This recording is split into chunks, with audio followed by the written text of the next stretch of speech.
একসময় একটা সুন্দর ছোট্ট মেয়ে ছিল, যারা কেবল তাকে দেখেছিল সে সকলের কাছে সে মিষ্টি ছিল, তবে তিনি ছিলেন তার নানির কাছে সবচেয়ে প্রিয় এবং প্রিয়তম। তিনি জানেন না যে তার প্রিয় নাতিকে কি দিতে হবে। একবার সে তাকে একটি লাল মখমলের টুপি দিল, এবং যেহেতু এই টুপিটি তার জন্য খুব উপযোগী ছিল এবং সে অন্য কিছু করতে চায় না, তারা তাকে লিটল রেড রাইডিং হুড বলতে শুরু করে। একবার তার মা তার নানির কাছে এক টুকরো পিঠা এবং এক বোতল ওয়াইন নিতে বললেন। তারা বলে যে সে অসুস্থ এবং দুর্বল, এটি তার ভালো কাজ করবে। তিনি আমার মাকে রাস্তা থেকে পালাতে না যেতে আদেশ করলেন, না হলে সে পড়ে গিয়ে বোতলটি ভেঙে ফেলবে এবং তারপরে দাদি কিছুই পাবে না। এবং যখন সে তার দাদির কাছে আসে, যাতে সে তাকে হ্যালো বলতে ভুলবেন না, লিটল রেড রাইডিং হুড মান্য করেছেন, উপহারগুলি নিয়েছেন এবং যাত্রা শুরু করলেন। এবং আমার দাদি গ্রাম থেকে আধা ঘন্টা হাঁটার আগেই বনের পিছনে বাস করতেন, এবং লিটল রেড রাইডিং হুড বনের মধ্যে প্রবেশের সাথে সাথে তার একটি নেকড়ের সাথে দেখা হয়েছিল।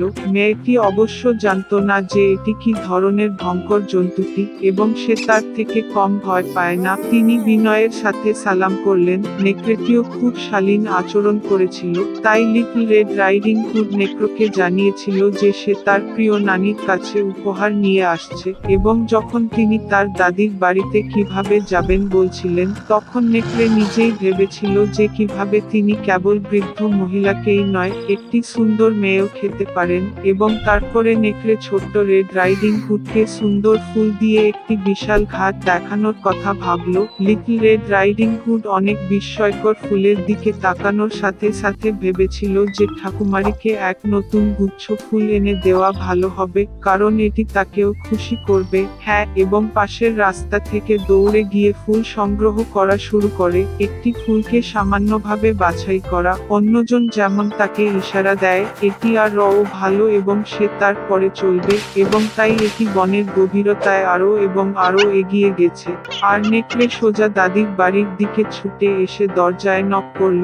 দাদি জিজ্ঞাসা করলেন কে আছে, এবং নেকড়ে একটি পাতলা কণ্ঠে উত্তর দিল যে এটি লিটল রেড রাইডিং হুড, যিনি পাই এবং ওয়াইন নিয়ে এসেছিলেন। বৃদ্ধ মহিলা বিশ্বাস করলেন এবং ল্যাচ টিপে টিপতে প্রবেশ করার আদেশ দিলেন। নেকড়ে টিপো দরজা খোলা গেল, আর দৌড়ে গেল তার দাদির কুঁড়ে ঘরে। আমি ছুটে এসে দাদির বিছানায় গিয়ে তা একবারে গিলে ফেললাম। তারপরে তিনি তার নানির পোশাক এবং তার ক্যাপটি তার মাথায় রেখে বিছানায় গিয়ে অপেক্ষা করলেন।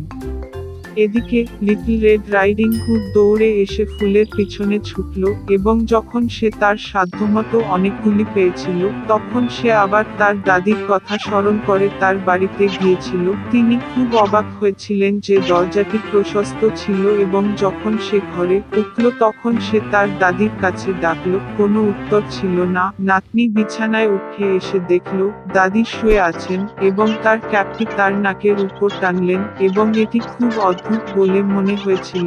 লিটল রেড রাইডিং হুড বিস্ময়ের সাথে জিজ্ঞাসা করলেন যে দাদির এত বড় কান কেন, এবং নেকড়ে একটি নানির কণ্ঠে উত্তর দিয়েছে, আরো ভালো শুনতে। তারপরে লিটল রেড রাইডিং হুড দাদির এত বড় চোখ কেন জিজ্ঞাসা করলেন। আপনাকে আরো ভালোভাবে দেখতে, নেকড়ে উত্তর দিল, আর বাহু এত বড় যে ধরতে পারা সহজ। এবং যখন লিটল রেড রাইডিং হুড নেকড়ের মুখটি দেখেছিল এবং কেবল জিজ্ঞাসা করেছিল যে দাদির কেন এত নোংরা বড় মুখ আছে, নেকড়ে তার উপর ঝাঁপিয়ে পড়েছিল, আর্তনাদ করে, তাই আমি আপনাকে খেতে পারি। এবং কিভাবে তিনি কম্বলের নিচে থেকে লাফিয়ে বেরিয়ে গেল এবং দরিদ্র মেয়েটিকে গ্রাস করলেন। এইভাবে যথেষ্ট পরিমাণে থাকার পরে নেকড়ে আবার বিছানায় গেল, ঘুমিয়ে পড়ল এবং তার যতটা সম্ভব শামুক করা শুরু করলো। এমন সময় একজন শিকারী ঠাকুরমার বাড়ির পাশ দিয়ে যাচ্ছিল। শামুক শুনছিল এবং ভাবছিল যে বৃদ্ধা মহিলার এমন কিছু হয়েছে যা সে এত ঘৃণা করছিল। সে ঘরে উঠল, বিছানায় গিয়ে দেখল নেকড়ে সেখানে ঘুমিয়ে আছে, এবং তিনি এই ভিলেনকে দীর্ঘদিন ধরে শিকার করছেন। তিনি তাকে বন্দুক দিয়ে হত্যা করতে চেয়েছিলেন, কিন্তু এটি ঘটেছিল যে নেকড়ে সম্ভবত তার দাদিকে গ্রাস করেছে এবং সে এখনো বাঁচাতে পারে। সে কারণেই সে গুলি করল না, বরং তার নেকড়ে মুখটি প্রশস্তভাবে খুলল এবং সেখানে একটি লাল ক্যাপ ঝলকানো দেখলো। একটি মেয়ে তার মুখ থেকে লাফিয়ে বলল যে তার নানি এখনো রয়েছেন। শিকারী তার নেকড়ের চলগুলি আরো বিস্তৃত করে খুলে দিয়েছিল এবং বৃদ্ধা ঠাকুরমা একরকমভাবে রেড রাইডিং হুডের পিছনে বেরিয়ে এসেছিল। তারা আনন্দিত হয়েছিল, আলিঙ্গন করতে শুরু করলো এবং শিকারীকে ধন্যবাদ জানাতে লাগলো। তারা চতুর নেকড়ে একটি পাঠ শেখানোর সিদ্ধান্ত নিয়েছে। তারা যত তাড়াতাড়ি সম্ভব বড় পাথর বয়ে নিয়ে এলো, নেকড়েদের মুখ এবং পেটের মধ্যে এটি স্টাফ করে এবং তাকে উঠোনে নিয়ে গেল।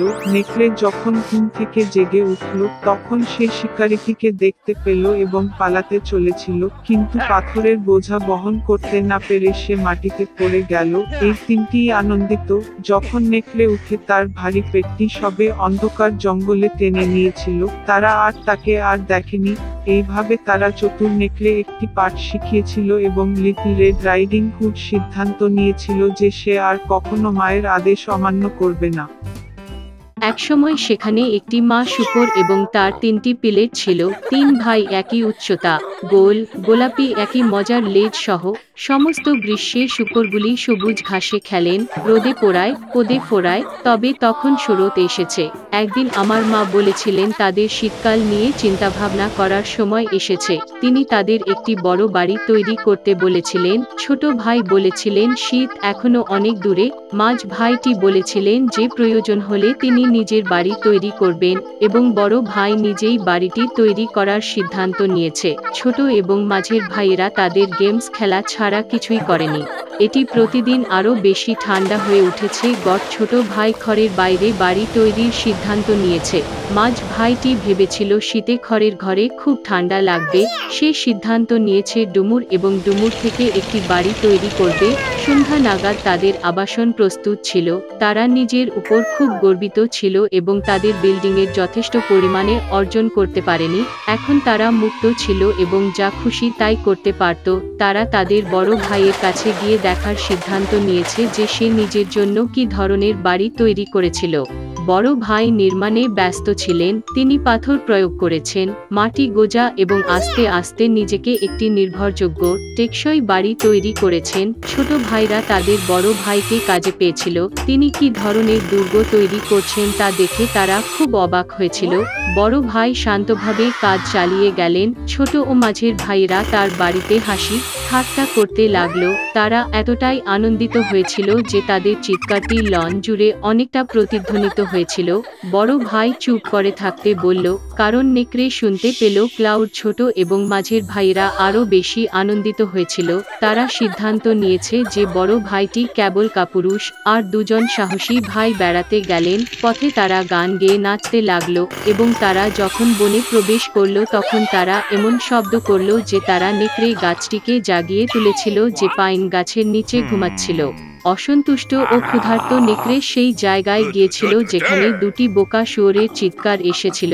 ভাইয়েরা আনন্দের সাথে হাঁটলেন এবং নেকড়ের সাথে তারা কিভাবে সহজেই আচরণ করবেন তা নিয়ে কথা বলতেন এবং হঠাৎ তারা একটি বাস্তব জীবিত নেকড়ে দেখতে পেল। তিনি একটি বড় গাছের পেছনে দাঁড়িয়ে ছিলেন। তার চোখ ছিল খুব দুষ্ট এবং এক বিশাল দাঁতযুক্ত মুখ। ভাইয়েরা এতটাই ভীত হয়েছিল যে তাদের পাতলা লেজগুলি কাঁপতে কাঁপতে কাঁপতে কাঁপতে থাকে। নেকড়ে লাফ দেওয়ার জন্য প্রস্তুত। সে দাঁত ছিঁড়ে এবং ডান চোখটি পলক করে। শূকরগুলি হঠাৎ তাদের হুঁশ হয়ে আসে এবং বনজুড়ে চিৎকার করে পালাতে ছুটে যায়। ধুলার মেঘ তুলে তারা প্রত্যেকে নিজের নিজের বাড়িতে ছুটে গেল। ছোট ভাই দৌড়ে তার খাঁজ কুড়ে ঘরের কাছে এসে নেকড়ের সামনে দরজায় ধাক্কা মারল। নেকড়ে বড় হয়ে দরজা খোলার দাবি করলেন। ছোট ভাই ভয়ে ভয়ে একটা কোথাও বলতে পারল না। তখন নেকড়ে ফুঁকতে শুরু করলো। হালকা ছাদ তাৎক্ষণিকভাবে ছড়িয়ে পড়া কুড়ে ঘরটি থেকে উড়ে গেল। নেকড়ে একটি গভীর নিঃশ্বাস নিয়েছিল এবং দ্বিতীয়বার ফুঁসে উঠল এবং সেই ছাঁচের ঘরটির সমস্ত দিকেই উড়ে গেল। নেকড়ে খুশি হল, দাঁত ছিটিয়ে তার ছোট ভাইয়ের উপর ঝাঁপিয়ে পড়ল, কিন্তু শূকরটি চূড়ান্তভাবে ধাক্কা মেরে দৌড়ে গেল। সে ছুটে গেল মাঝ ভাইয়ের বাড়িতে। ভাইরা নিজেকে লক করে রাখতে এবং একে অপরের দিকে হতাশ হয়ে তাকিয়ে থাকে। নেকড়ে রেগে গিয়ে ফুঁকতে শুরু করলো। বাড়িটা খানিকটা জিজ্ঞাসা করা নেকড়েটি দ্বিতীয়, তৃতীয় এবং তারপরে চতুর্থ বার উড়ে গেল, তবে বাড়িটি তখনও দাঁড়িয়ে ছিল। নেকড়ে একটি দীর্ঘ নিঃশ্বাস নিয়ে পঞ্চবারের জন্য উড়ে গেল। ঘর কাঁপতে কাঁপতে ভেঙে পড়ল। ধ্বংসাবশেষের মাঝে কেবল একটি দরজা কিছুক্ষণ দাঁড়িয়ে ছিল।